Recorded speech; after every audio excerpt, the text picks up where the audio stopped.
Bien, chicos, en los vídeos pasados habíamos visto cómo crear algunos objetos de base de datos, básicamente bases de datos, esquemas y tablas, ¿no?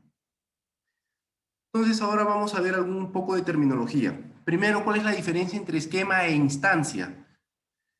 Esto es un poco confuso porque la palabra esquema dentro de base de datos tiene dos acepciones, dos significados. Uno es el que ya vimos en vídeos pasados.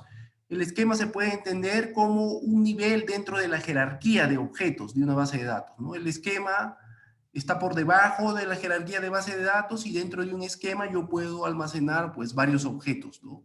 Varias tablas, varios índices, varios triggers, varias funciones, etcétera. Esa es una de las acepciones. Pero otra sección a la que nos estamos refiriendo en este vídeo es que el esquema de una base de datos es en sí la estructura, la infraestructura de la base de datos, ¿no? De la base de datos que yo tengo, por ejemplo, en los vídeos pasados yo creé una base de datos clase 2020 y le añadí un par de tablas. Para esa base de datos, el esquema de mi base de datos es simplemente ese par de tablas, ¿no? En la base de datos trivial que yo tengo hasta el momento, mi esquema simplemente consistiría de la tabla profesor, que tiene 4 campos, ID, name, last name y salary, y la estructura de la tabla student, que consta a su vez de 4 campos, ID, name y last name. En contraposición con el esquema, existe otra definición que es la definición de instancia.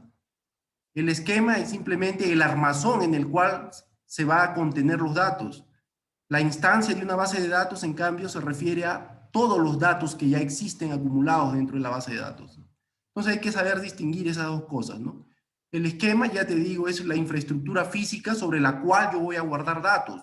Y los datos en sí suelen llamarse instancia de base de datos. Ahora, una de las diferencias es que el esquema por lo general no cambia mucho.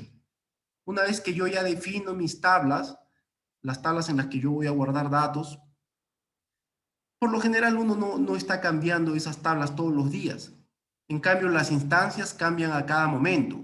La data de estudiantes, por ejemplo, ¿no? Cada proceso de matrícula se incrementa.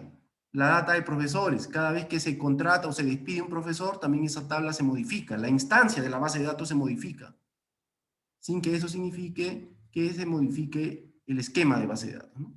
Entonces, estos términos son importantes para otras definiciones posteriores que vamos a ver, ¿no?